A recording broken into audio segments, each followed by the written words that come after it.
Hi everyone. Give me a second as I try to pull up here my um, presentation. I'm excited to come to you today to talk about birth trauma. This is a presentation I have done before. This is something I talk about a lot. There is no way that I will be able to cover all the nuances of what we consider to be birth trauma and all of the implications there within. But my hope is that I can at least touch on the impact of birth trauma, how that might be showing up for you now in your parenting journey, and then help to really identify some of the next steps you can take to integrate your trauma into your current experience as a parent. So, real quick introductions. My name's Ashley. I am a wife to a really hot guy named Ryan. I have two kids. I'm a licensed therapist, and I am the owner of Pearl and Process Counseling. I specialize in perinatal mental health, and I got my master's in trauma, and just really from a personal interest in neurobiology and how our nervous system impacts our different regions of our brain and our experience in this world. I chose to really dive into that study. So now I specialize in trauma and perinatal mental health, which really just sets me up to work a lot with parents who have been through birth trauma. So I'm going to talk a little bit about what we call the window of tolerance. I'm going to define trauma for you. We'll cover briefly some statistics and how this applies to mom life. I say mom life, but I do mean parent life because this is in no way something that will only impact someone who identifies as mom. We'll talk through DIY interventions, so what you can do at home on your own to relieve symptoms of anxiety, and then more importantly, how you can move forward and choose some next steps and how to get some of your symptoms treated. So I talk about the window of tolerance all the time in therapy, and I might breeze through this, but it's really an important concept. So tune in real quick. The window of tolerance is kind of this window we all have. And when you're in the window, so you'll see in that window there in my image, this is a zone in which you are able to function most effectively.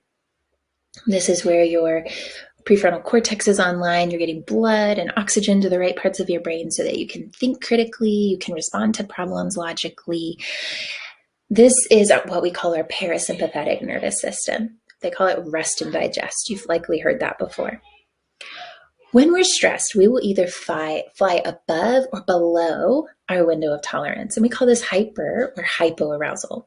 When we're hyperaroused, this region up here is what you might know as fight or flight. It's what we talk about a lot, or that's how we refer to it a lot when we're discussing kind of the human nature of responding to a threat. So when we are up here, our prefrontal cortex shuts down. The blood and oxygen flow from our brain to our limbs in an effort to help us fight or flee. Okay. We then could also go aroused, and we don't talk about this as much, but this is the freeze response. So if you've ever seen a deer in headlights response to a threat, it's this checking out. It's this gift that we've been given to just completely detach and check out. We call it dissociation sometimes. So the way this looks nowadays and how you might experience hyperarousal might be overfunctioning. This would be the hyperarousal, stress cleaning, slamming doors, anger response, such as yelling, lashing out at your partner or your children. The hypo response now can look like binge watching Netflix, eating a tub of ice cream, laying on the couch, like the couch potato life. So we all have, some of us are more prone to living in hyperarousal, some of us are more prone to falling into hypoarousal. But this is a really important concept, particularly when we're talking about birth trauma, and I'll talk a little bit more about that in a few slides. When everyone can have a wide window of tolerance, or maybe your window of tolerance is really narrow, and this can change over time. It's based on history of trauma. It's based on early attachment experiences, biochemistry, environments, sleep deprivation. Have you been fed? Have you been watered? Are you taking your vitamins? How's your physical health? How's your interpersonal relationship experience going? All of this can impact your window of tolerance. So we will go back to that subject in a minute, but really quick, we can't talk about birth trauma without defining trauma. So trauma is an event during which a person feels an authentic threat for his or her life and safety, or the life of a loved one. And the result is often fear, hopelessness, and just horror. Trauma is in the eye of the beholder. Only each individual can determine what is traumatic. So what's traumatic for me might not be traumatic for you, and what's traumatic for you might not be traumatic for me.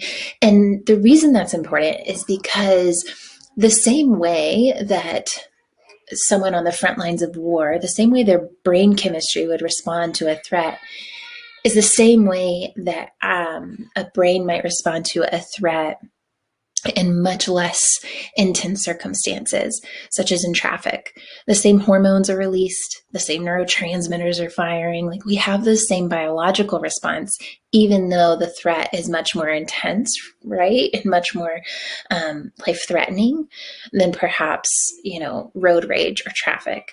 So we have to consider, first of all, that trauma is in the eye of the beholder.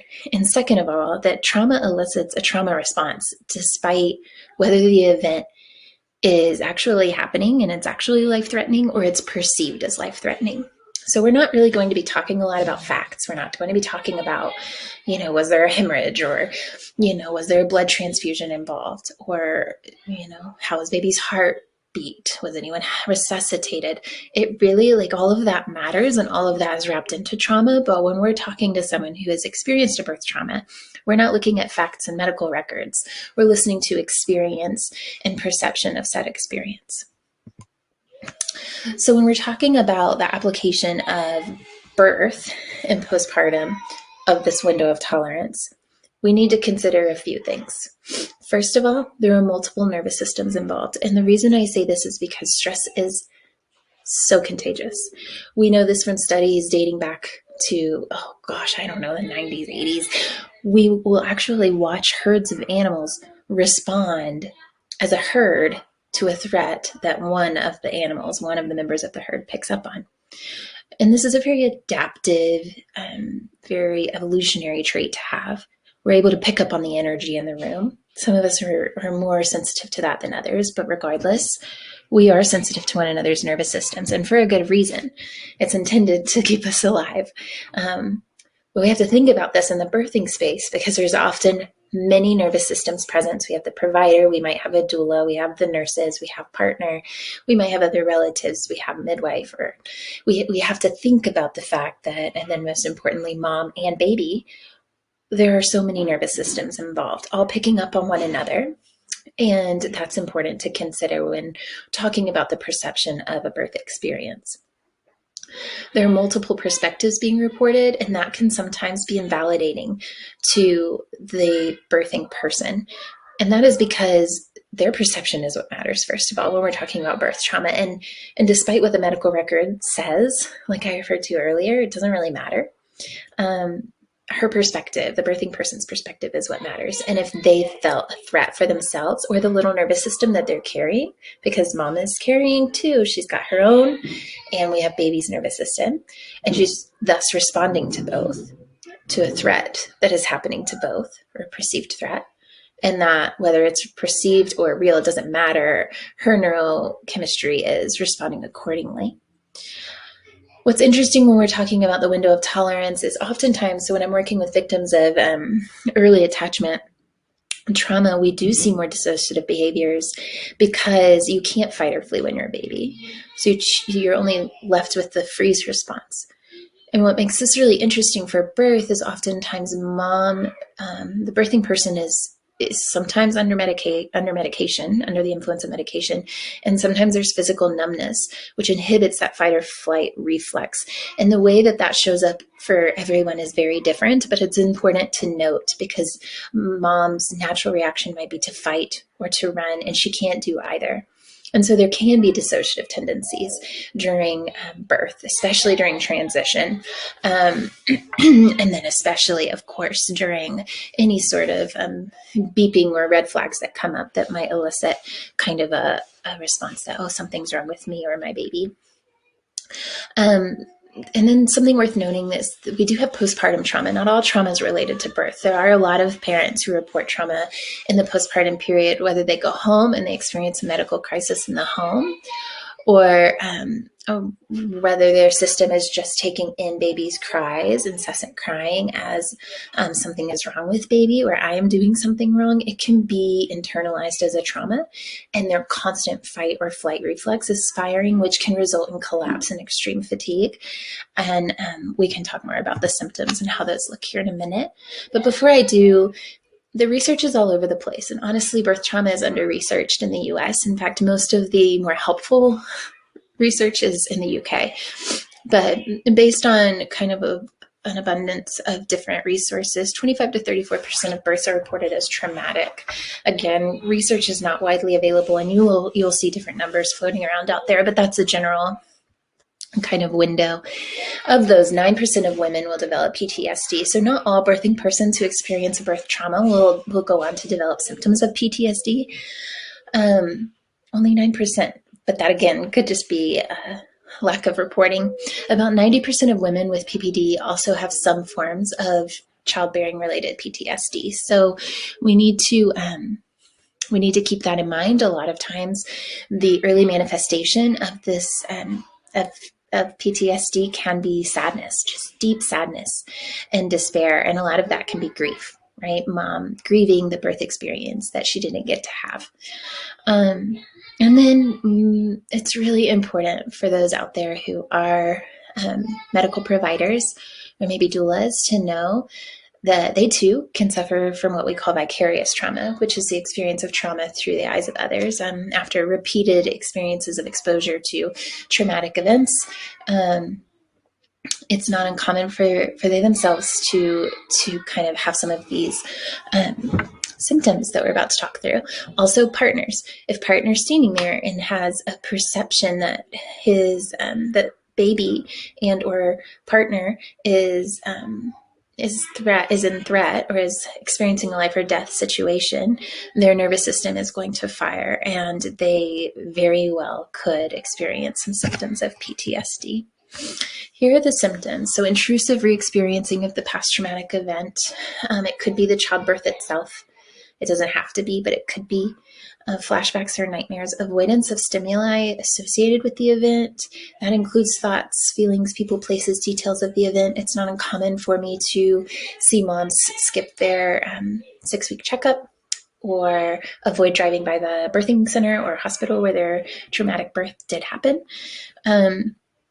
Keeping in mind they might not want to see the same provider again, or if you are a doula who is present for a traumatic birth, they might be resistant to continued conversation with you, and that is all a symptom, can all be a symptom of PTSD. Persistent increased arousal, so irritability, difficulty sleeping, hypervigilance, an exaggerated startle response. Those are all very common symptoms. Anxiety and panic attacks. Feeling a sense of detachment from reality, so kind of feeling like out of body or like you're floating around and not really connected to your life. Feelings of depression, like I said before, and then I see postpartum rage a lot with trauma. So this explosive rage, and this is purely anecdotal, but I wonder if that freeze response when mom really wanted to fight or to flee and was unable to due to numbness or what have you, if their body is just continually in that fight or flight, when they do get feeling back and they can fight or flee, and it shows up in postpartum rage. Again, anecdotal, but I feel like I see that a lot. Okay, here's some DIY interventions. Narrative therapy, sharing your birth story as you're able. If you are able to write it out, do that. It can be so helpful. We have a lot of research saying that writing out your birth story and the traumatic parts can be really impactful. You can then go back after you write your story and have a few different colored highlighters, highlight the parts that bring up the most emotion, and then write out what that emotion is and what stories you were telling yourself or what beliefs you had in that moment, or what fears you had in that moment. Just getting this on paper can be really, really powerful. And then sharing that with your partner or a trusted friend can also be helpful. Exercise is approved by your physician. Yoga is so helpful for trauma. Self-compassion, self-talk, letters to self, really working on holding space for yourself to grieve the experience you didn't get, and being kind to yourself. and patient with yourself. Proper nutrition, we have a ton of research saying inflammation can contribute to and exacerbate symptoms of depression and anxiety and trauma, which includes trauma. So really paying attention to your diet, making sure you're taking your vitamins that your physician recommends. And then you can use applications such as Mindful Mama. And then there's one called PTSD Coach that is helpful as well. And these are all DIY interventions, so interventions you can do at home. But I would be failing you if I didn't tell you you have to go see a therapist. Therapy is the best medicine. And the way you can find therapists, specifically therapists who specialize in what we call perinatal mood and anxiety disorders, which is what childbirth trauma leads to and is under the category of what we call PMAD. You can use Postpartum Support International. They've trained the majority of us. And most people you find, most providers you find in their directory would be able to help you. You can also use Psychology Today. I prefer PSI's website. And word of mouth is a great way to find a provider. You can find other mothers with similar conditions or who have had a similar experience and see if they know a therapist or if they've had a therapist they liked. It's important to educate your support system on trauma, just the basics of that window of tolerance and trauma response and symptoms. And then you can look at research on womensmentalhealth.org and you can forward that to your support system so that they can be informed. And tell a trusted, empathetic friend. There's a lot of research out there saying we need people to pay witness to our suffering, and that's okay. That's actually just a really normal human response and human need. It's how we were designed. So find a friend, join an online community for survivors of birth trauma or postpartum related trauma or issues, and start talking and developing relationships and sharing your story and listening to the stories of others. And make sure when you do share your story to include those emotions, what you felt, what you thought, how you were in your body in those moments. Okay, so clearly this is a recorded session, so there are no ways that I can facilitate discussion, but feel free to drop a comment if you have questions or email me. My email address is right there. Text me. These are some great questions to consider, like what happens when you are above your window of tolerance or below it. What does that look like for you? It's different for all of us. And what are some ways that you see your birth trauma impacting you today? How's that showing up for you? Okay, I hope this has been helpful, and I look forward to hearing from you guys.